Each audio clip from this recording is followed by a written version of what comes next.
Hello again, and welcome to another episode of Adventures in Book Hunting. And this week I had an adventure indeed. As you can see by the thumbnail in the video, I got another wall of books. And about, 5 months or so ago, I did my first Great Wall of Books video. Those books were all free. The books I'm going to show you today were what I would call practically free. Um, just as a bit of background. Um, I travel for work, uh, visiting courthouses, all over the territory within 50 miles of where I am right now. And a couple days ago, I got to go to a courthouse over in Virginia, and they have a very nice little public library just up the street. And so, of course, I planned on stopping.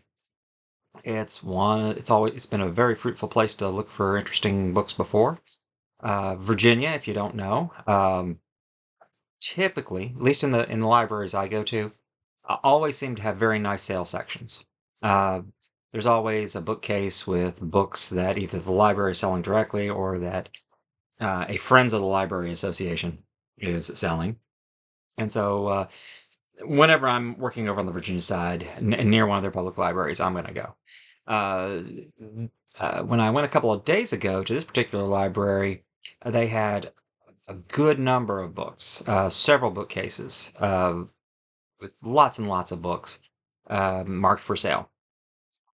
And I started, of course, going through the books, and I'd set myself a budget of $10, uh, $10 to get. And so after a little bit of looking, I got to 12 and started to think about, well, which two I wanted to call, because I really did not want to spend more than $10. And an average price for a library sale book in the territories I hunt for books is either $1 or $2 for hardback books and 50 cents, sometimes only a quarter, but typically 50 cents for $1 for softback books. And so my thought was I'll get 10 books and ask how much they are, and if I had a little more money to spend, I'd spend that money up to $10. While I was looking, a librarian came over and put out a couple of signs. Basically, this was a bag sale, box sale. Fill a plastic grocery store bag full of books, as many as you could get in it, for $1, or fill a small box for $2. Let's just say that inspired me. And I was able to fill 2 boxes full of books. Haven't stopped to count how many. All I've done to prepare for this video is kind of sort them into a couple of piles. Pile of books that I intend to keep. Not very many. Looking like right now 4, but as I go through, I could very well add some. And then there were books that I knew I already had that I'm going to, I'm going to upgrade the edition I have and donate the other. So without further ado, let's get started because there's a ton of books and I want to get through them as quickly as I can. And we'll go through the keep pile first. Um, Fair, nice little copy of Lord Peter Wimsey short stories by Dorothy Sayers. If you've watched me before, you'll know I really enjoy Dorothy Sayers. Um, uh, Dorothy Sayers wrote Mysteries for Fun and to make a little bit of money. She was an academic, and in fact, if she'd never written any fiction, she'd still have some claim to fame as a translator of like Greek and Latin works. But yes, British academic, kind of on the outskirts of the Inklings. She and C.S. Lewis were good friends. Was contemporary of him and J.R.R. Tolkien, ran in the same academic circles. But in any event, this one's a keep, so that will go on my shelves when I can find some room. I also found this very nice copy of Ray Bradbury's Dandelion Wine, one of his novels. And it looks like, there's Mr. Bradbury, and it looks like in this edition there are several of his other works, including The Martian Chronicles, Illustrated Man, October Country, and Something Wicked This Way Comes. I believe I have a copy of Something Wicked This Way Comes, but would love to have all 5 of the books, in this style. Nice little hardback. That's a keeper. The next one is a Library of America edition of novels and stories from 1920 to 1922 of F. Scott Fitzgerald. And there are the titles. This includes the collections of novels. Um, this is my ultimate preferred edition for any works. If I can find it in a Library of America, I'm going to get it. It's acid-free paper. The naked hardcover looks, I think, really nice. It looks good on a shelf. And you get a little bookmark. You get the little ribbon. You get the little ribbon bookmark in the book. And so this is kind of the ultimate of any work or author, to get it in uh, a Library of America edition. And of course, anybody who's watched me for long enough knows I can't pass up a Penguin that I don't have. So I've got this Charles Dickens' The Pickwick Papers. Not a big fan of Dickens, although I'm gaining some Dickens today. But yeah, it's a Penguin, so it's going back in there. Unfortunately, got a lot of double stacking going on, which I need to attend to, but this will go on that shelf. That's a keeper. It's a fairly modern Penguin classic.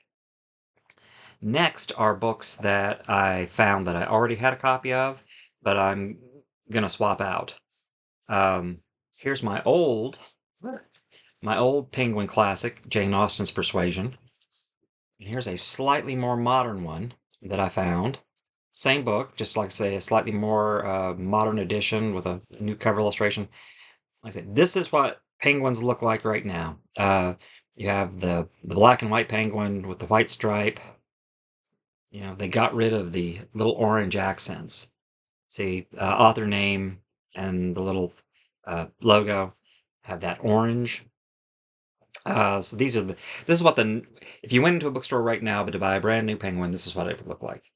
And if you got the same book 10 years ago, this is what it would have looked like. In any event, I am keeping this one. This one will go to the Hatter.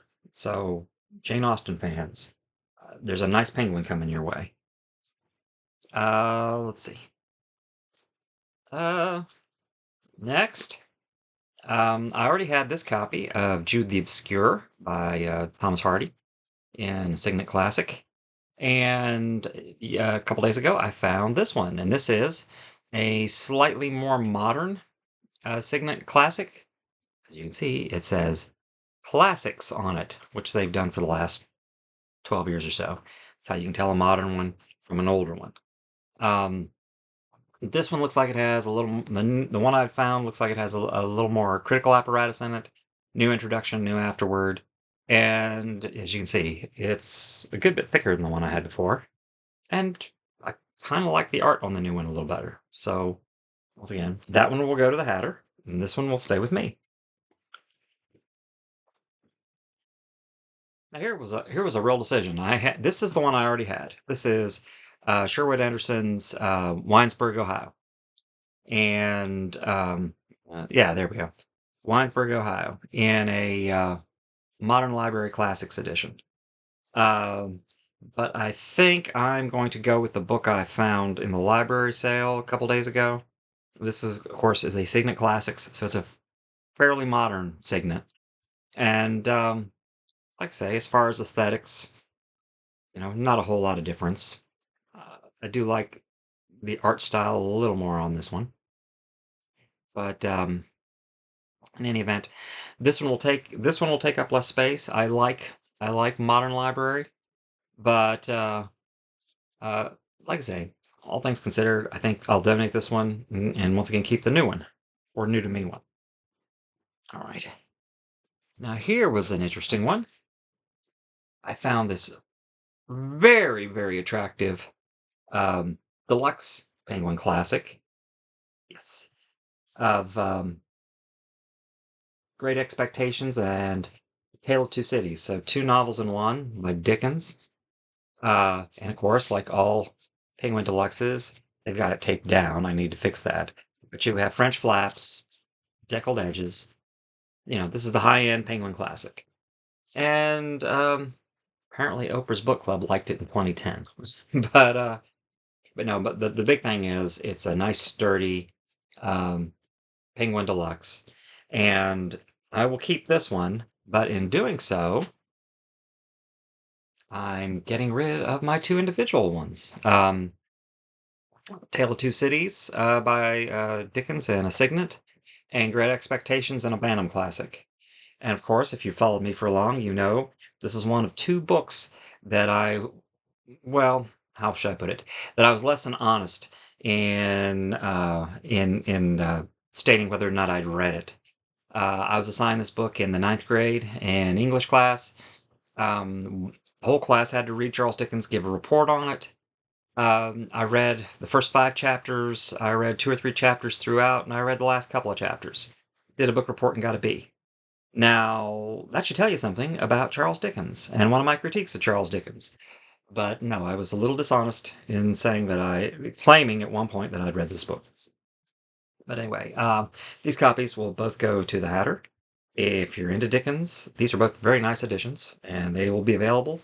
And for all the books that I'm donating to the bookstore, if you're going to try and go there or call them and order, give them a couple days because I'll be hopefully dropping off those books today, Thursday, January 30th.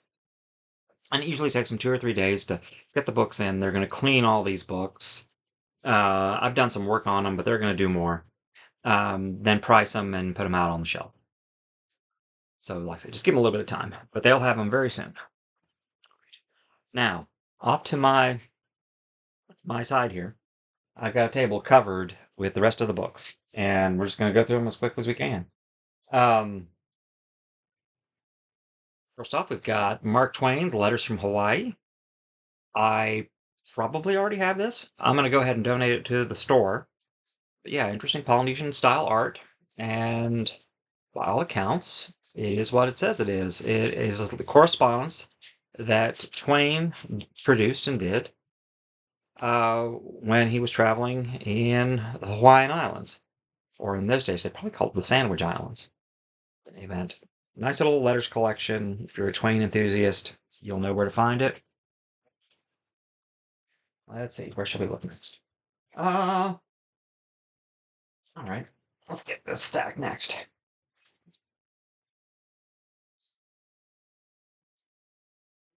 Let's see. Next, we've got The Brothers Karamazov by Fyodor Dostoevsky. I already have this book in a much smaller format. It's one of those things where I surely intend to read it at some point. It's one of the great works of Russian literature. But for now, I'm very happy with the Bantam Classic version I already have. And so this Norton Critical Edition of the same book will be available at the bookstore very soon. Okay, we're gonna do some different kind of stuff now. Neil Gaiman's Stardust, a book aimed at younger readers, and this is a large print edition. Of course, Neil Gaiman's a bit of a pariah current day. I've read a lot of Neil Gaiman. I enjoy his work. But if you can separate art from artist, Stardust is a very popular work by him, and it'll be going to the Hatter, available for purchase very soon. All right. Next is the first of the YA books that I got in this haul. It's one of the Pretty Little Liars books.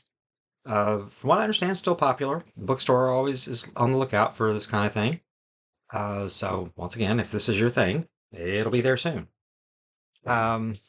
Something in a vein that I used to read a lot back in the 80s, Catherine Kerr. Catherine Kerr was a fantasy author who, at the very least, work goes back into the 1980s. Like I said, I was reading her stuff then. She had a series of books, I think, called the Duryea series. I read several of those. I'm not familiar with this one. I'm going to see if the bookstore wants it. If not, if they don't want it, I may take it back and dip my toe in it again. Like I say, I haven't read any of her stuff in decades, but I enjoyed her writing when I was reading it, so it has potential. Let's see. Oh, kind of a classic. Kind of an odd edition. It looks like a school library book, but a copy of Breakfast at Tiffany's, in large print, of course, by the indomitable Truman Capote.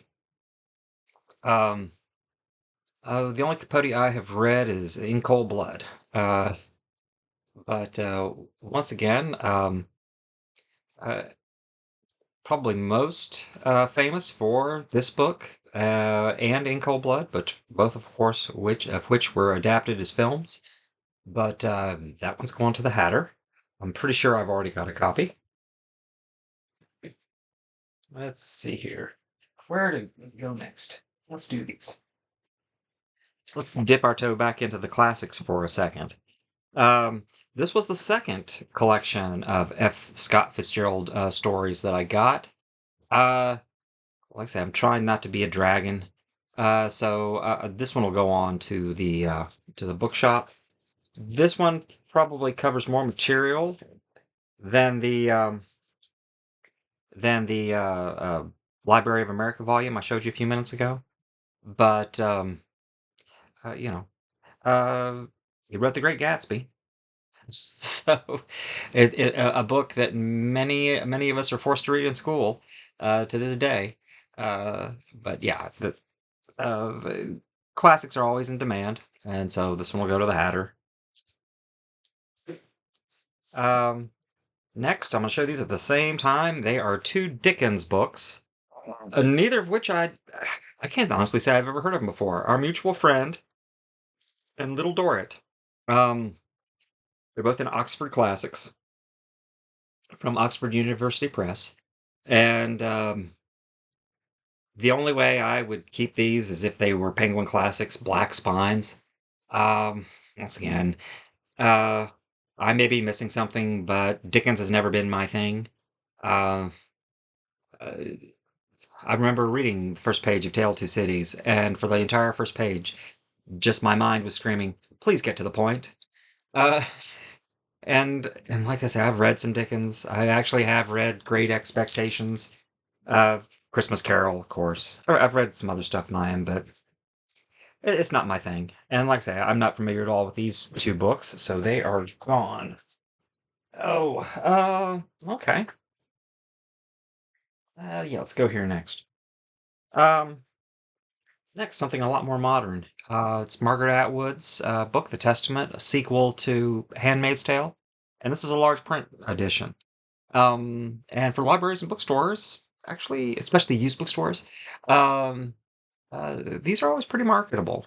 Um, Large print books uh, and I don't know anything about the new book market. I know quite a bit about the used book market, but it seems like large print books are often in demand, particularly popular titles. So that one's going to the donate pile. This one I actually thought about keeping for myself. Um, Modern science fiction. Adrian Tchaikovsky, Shards of Earth, which is apparently the first in a series called The Final Architecture.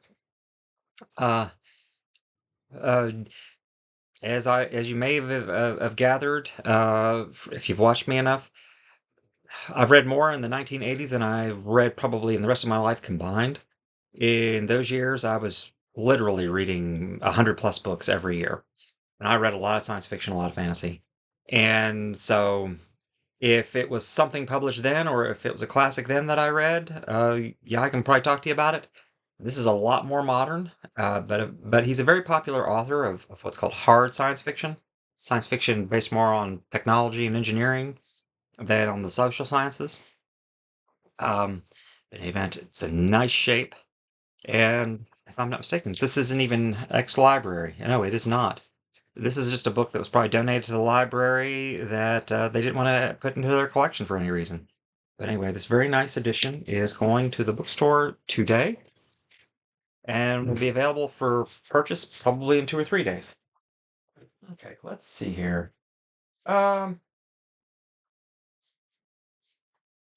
all right. I'll just grab a stack and go. Um, there are a bunch more somewhere in my stack over here, but there were several Madeline Engel books. These, I think, are the only hardcovers. Um, A Swiftly Tilting Planet and Many Waters. And I believe, if I'm not mistaken, this is the third and fourth books in the series that began with um, oh, A Wrinkle in Time. Um, I read the books through A Swiftly Tilting Planet back in the 80s again. But since then, my understanding there's several other books in the series, including this one, Many Waters.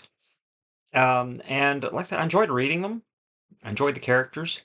Um, don't know that I'm going to pick up any of the new stuff. Um, but Madeline Engel wrote extensively, and in fact, she has basically her own little multiverse, or cinematic universe, you might say. She wrote a lot of fiction in different series that are somewhat interconnected. I've got a few of these that I'm going to show you here in paperback, but once again, it's not really my thing. So these are going to go to the bookstore. For a second or two, we're back in classics. We have a collection of stories from Edith Wharton, um, popular writer, late 19th century, early 20th century. I'm thinking primarily she probably wrote in the first 3 decades of the 20th century. Um, House of Mirth, I read. But anyway, uh, in the classic section, hopefully she'll find a new home. Um, Once again, not really something I go out of my way to read, but a lot of readers enjoy Edith Wharton, and she's written some very significant literature. Uh, her book is going to the store.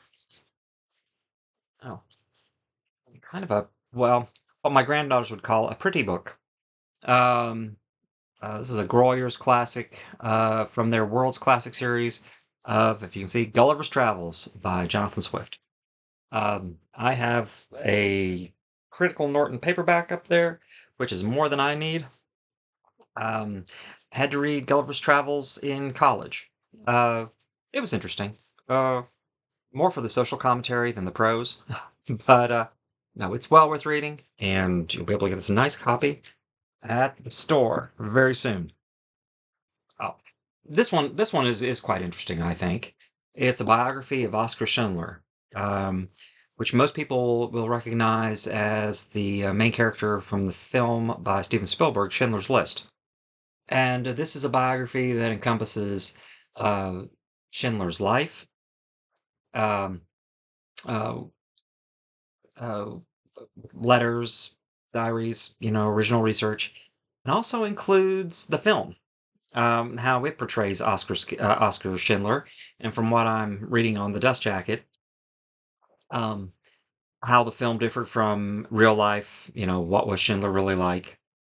But in any event, it's a powerful story.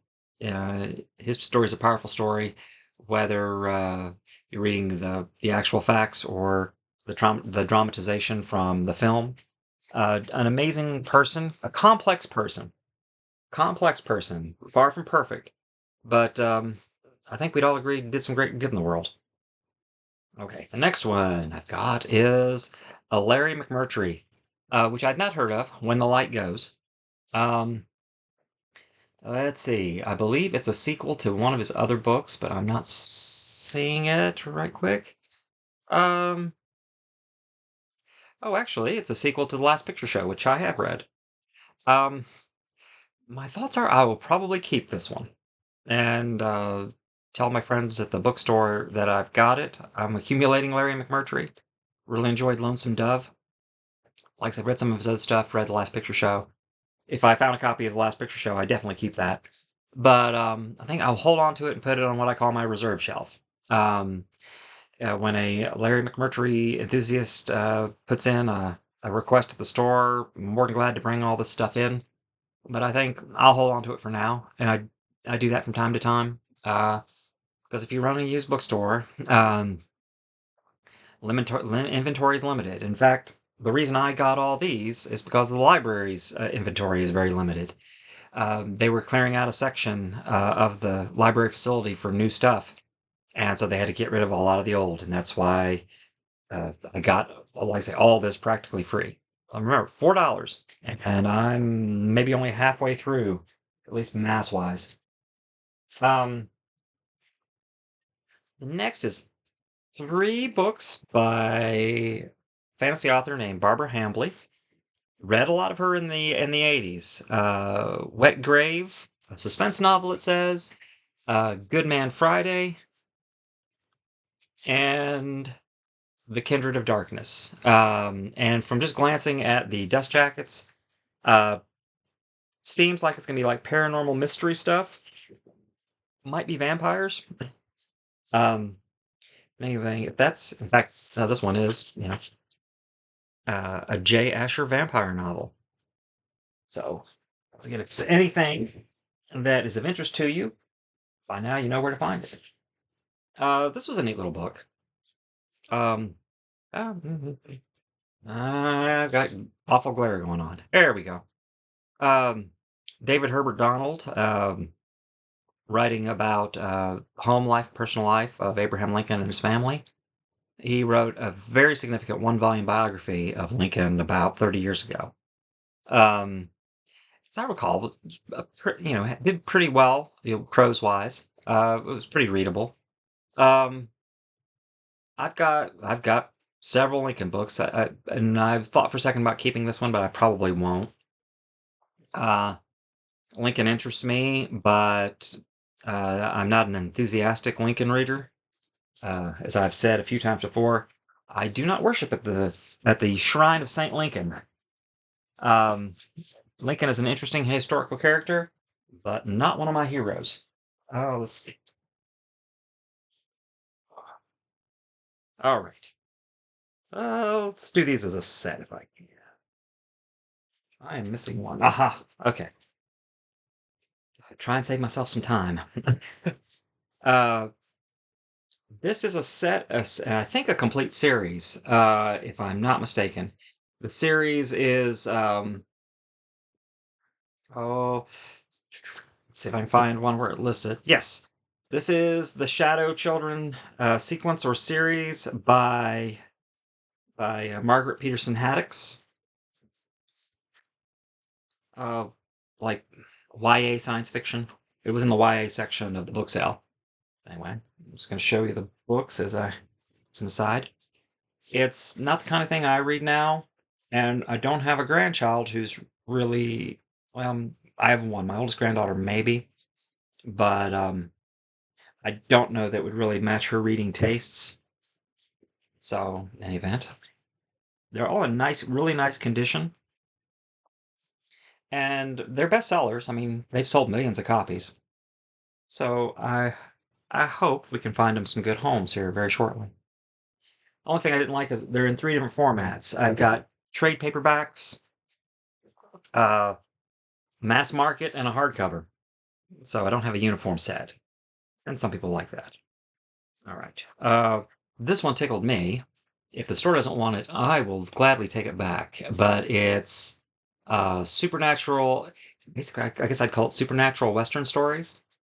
Um, uh, Let me read you this. Like I say, this tickled my interest. How the West was weird. From a killer bee killed gunfight with a vampire to an encounter in a steampunk bordello, the weird Western is a dark, gritty tale where the protagonist might be playing poker with a sorcerer's deck of cards or facing an alien on the streets of a dusty frontier town. That sounds really nifty.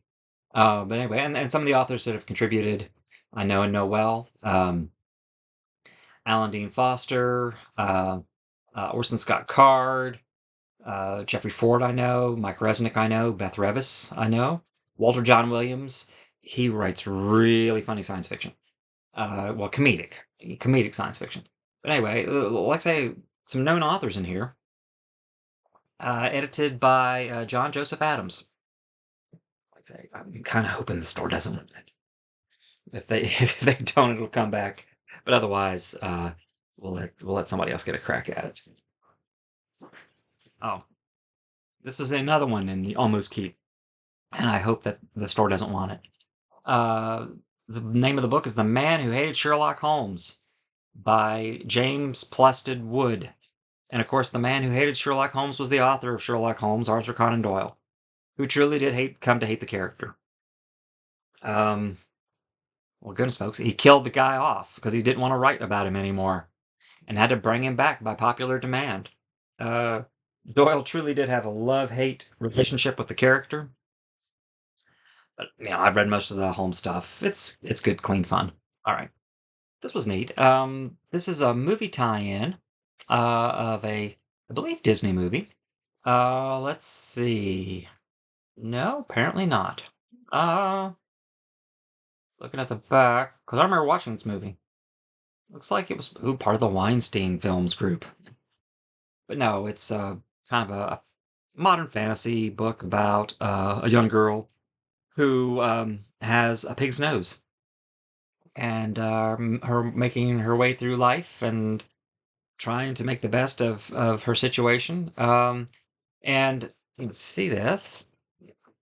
I say it started very. One of the supporting actors was a very young James McAvee, and I am a James McAvee fanboy. Reese Witherspoon played the title character, I believe. At least she was in it. Maybe not. Anyway, Reese Witherspoon's in it too. All right. Um, got this just because it looked interesting. A historical novel about a young man sent to steal a Shakespeare manuscript. Let's see. This is one where the cover kind of got me. And once again, I'm filling up two boxes of books, to get my money's worth for $4. Oh, and this is another little interesting book where basically the cover and the blurbs got me. Uh, More kind of like paranormal mystery set in the Victorian age. Uh, Crime fiction as well. Just to read the blurb: the Bank of England's robbed. Murder on the streets in London. Hypnotism, mystery, pursuit. St. Paul's Cathedral ablaze. So like alternative history with a supernatural kind of bent. And for younger readers. I'm thinking this was in the YA section too. And this one was just too beautiful to pass up, and it's a Newbery Award winner. The gold medallion makes me look at it at least once or twice. Yeah, as you can see, a Newbery Award book.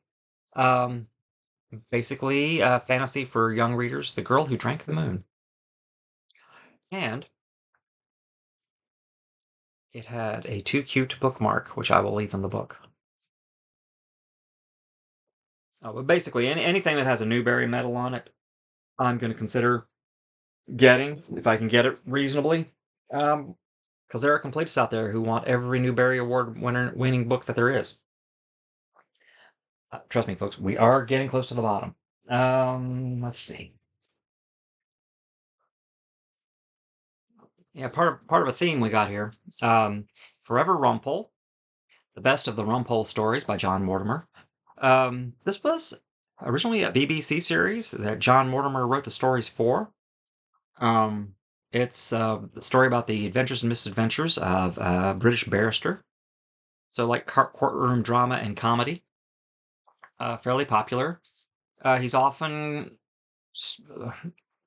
basically the spirit of the writing and the style and tone, I guess you'd say, of the stories. He's often compared to P.G. Wodehouse. So, like British humor.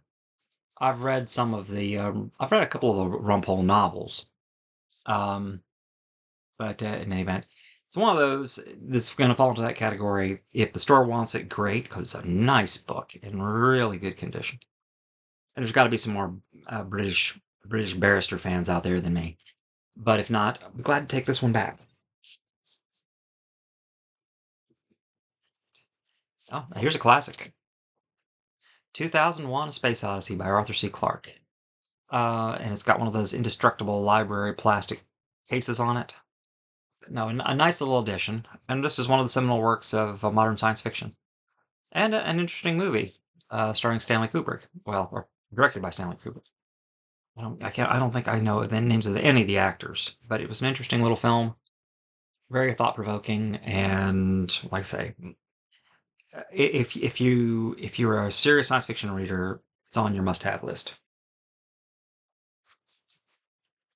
Okay, more classic stuff. The Portable Stephen Crane. Oh, Most folks current year probably don't know who Stephen Crane is, but you probably know at least one of his books. He is the author of Red Badge of Courage. And if you haven't, and if you've heard of that one, you may have also heard of his story Maggie, a Girl of the Streets. But writing in the Victorian era, post Civil War, um, many of us had to read the Red Badge of Courage in school. I was one of them. It was a pretty good book. Uh, but in any event, died very young, as I recall. I think in his 30s. But anyway, this is a Penguin. Well, it's published by Penguin, but it's actually Viking, the Viking series, Viking Portables. I've got a few of these, uh, but like I said, I don't know how. I don't even know if I can say I was tempted to keep it because I've got Red Badge Courage. I've got Maggie. I think I've got enough for me anyway. This one was kind of interesting. Um, Death Wish. Now, many of you will remember this was a film with Bruce Willis about a vigilante who who upon having his family murdered and attacked, well, some family member, his family was attacked. I believe his wife was murdered. His daughter was brutally raped. But in any event, he becomes a vigilante and goes out in the night of New York City and does bad things to criminals. Now, if you're in my generation, you remember the original film starring Charles Bronson, which had a couple of sequels, the third of which was absolutely terrible. But in any event, this is the novel that whole series was based on. This is the original novel, Death Wish, from 1972? 1972. And it's one of those things where I'd never seen the novel before. And I guess it's in that growing category of books that we're going through today. Sending it to the store if they don't want it. I might be tempted to take it back, but it was very much a cultural thing in the 70s and into the early 80s. All right, a bunch more stuff. Um, More modern British science fiction. Alistair Reynolds' Revelation Space. Well, let's see. Something I would have kept if I didn't already have it. The Long Goodbye, Raymond Chandler. Hard-boiled detective fiction from primarily 40s and 50s.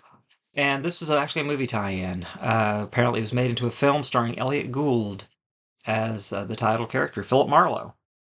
Um, Fairly famous literary detective. That one's going on the store. The rest of these are YA that I have in hand anyway. Let's see if I have any more. No, I think that's good. Um, Anthony Horowitz. Um, Kind of like, oh, espionage, thriller fiction, but this is for a YA audience. And then some more classical YA stuff. YA romance stuff. Now, this one's a little different. This one's by the same author as The Princess Diaries. Like I say, there's always like a huge public appetite for YA. It's a very broad genre because you can have all sorts of YA, but I don't know that I've ever had YA turned down from a donation. So, let's see if we can. Oh yeah, get this real quick. Uh, Thomas Hardy, The Mayor of Casterbridge. Um, I've already got it. It's one of those books I don't know that I will ever read, but if I find it I'm pretty sure I have it in Penguin Classic. If I find it in Penguin Classic is the reason I would keep it. But Hardy's a celebrated author, and hopefully somebody who thinks that will be able to find it and get it pretty soon. All right. Yeah, let's get all these. This is where the rest of my Madeline Engel books came. Um, Troubling a Star. An Acceptable Time, which I think is in the same series cycle as, or at least related to, the series that started with oh, A Wind in the Door, Swiftly Tilting Planet, Wrinkle in Time. That's what I'm thinking. Wrinkle in Time.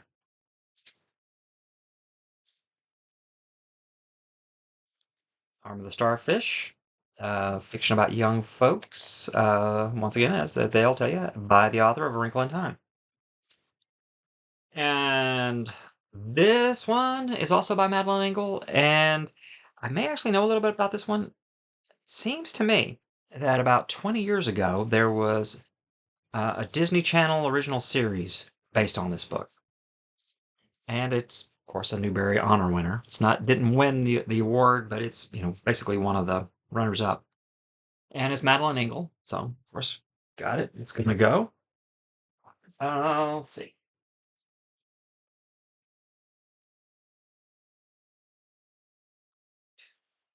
I'm gonna get them all in my hand. We're gonna finish here lightning fast. Alan First, Dark Star, um, political thriller fiction. I have a trilogy of his books, including this one, so it's gonna get donated. I haven't read it yet, but it's like supposed to be realistic, gritty, espionage, political thriller kind of stuff. Stephen King, Mr. Mercedes. I think I found another edition of this with a different cover a couple weeks back. But once again, it's Stephen King and it's in pretty good shape. And my directive is always, if I can find Stephen King in even in fair shape, get it because they can't keep it. He's so popular. No, I just noticed something about this one. Let's look at the publication information. Yes, this is a British edition. It's priced in pounds, £8.99. When this was published, £8.99 would get you this book. That's why it's different. But yeah, um, so if you particularly if you collect the British stuff, there you go. Jeanette Walls, Half Broke Horses. Can't keep it in any store locally,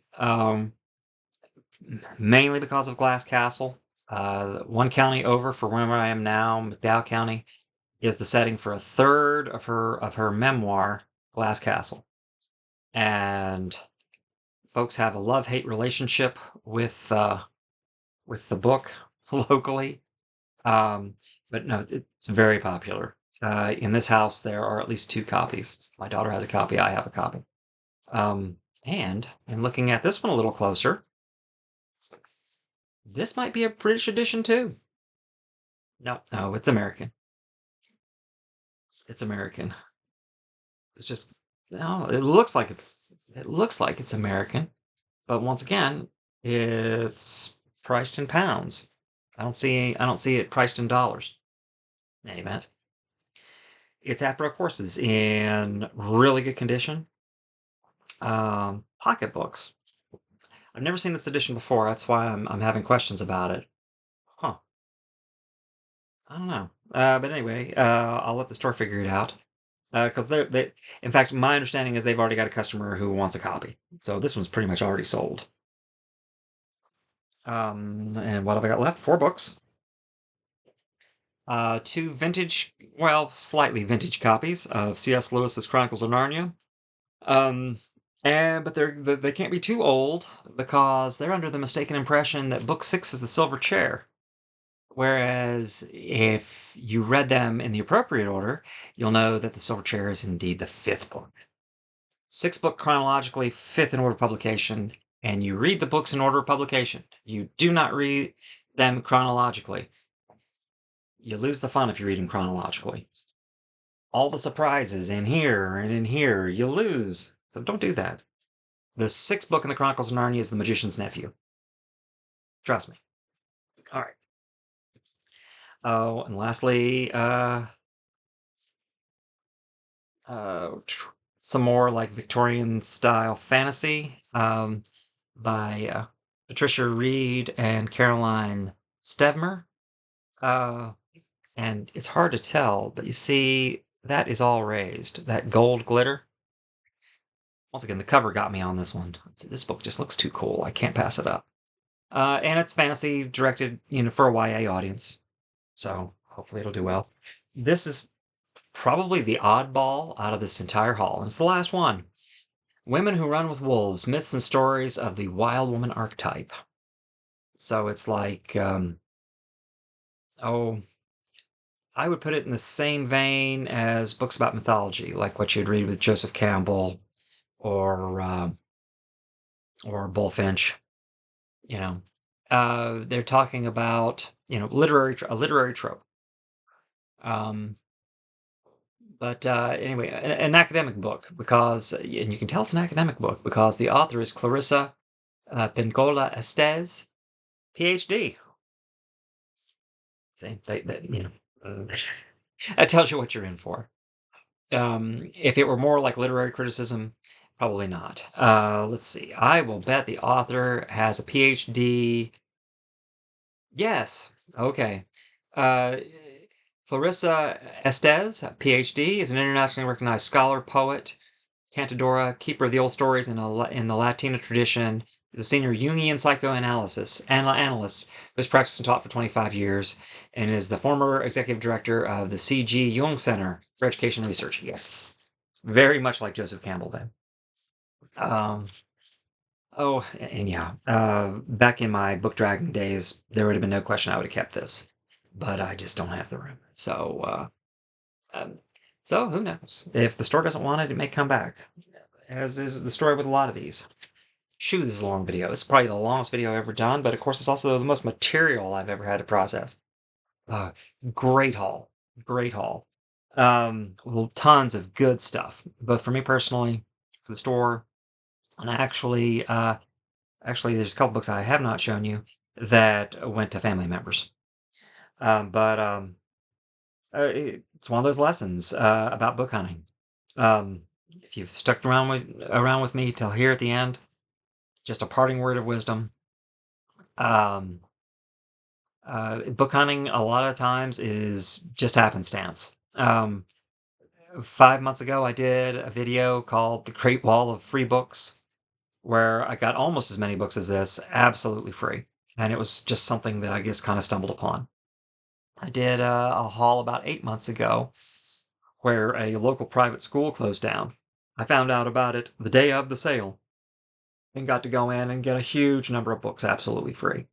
And like I say, these books that I just showed you, and once again, I still didn't bother to count, but I've got at least 50 books here. And I paid $4. And there's I would say more than 30 times that value here, if we're talking in mercenary monetary terms. I think the store will do well with a lot of these, and I will do well with a few I'm going to keep. In fact, the ones I'm going to keep, I would have been willing to pay the $4 uh, for the four or so I'm keeping. Yeah, yeah, yeah. 4 books, 4 books that I'm keeping. Well, there's my $4. Okay, $4. So anyway, a great hunt. I'm going to quit blathering because this has already gone on for almost 50 minutes and nobody's going to watch this. So I'm wasting my breath. But if you've hung around for this long, thank you very much. Appreciate you. I will talk to you again soon. And in the meantime, have good book hunting.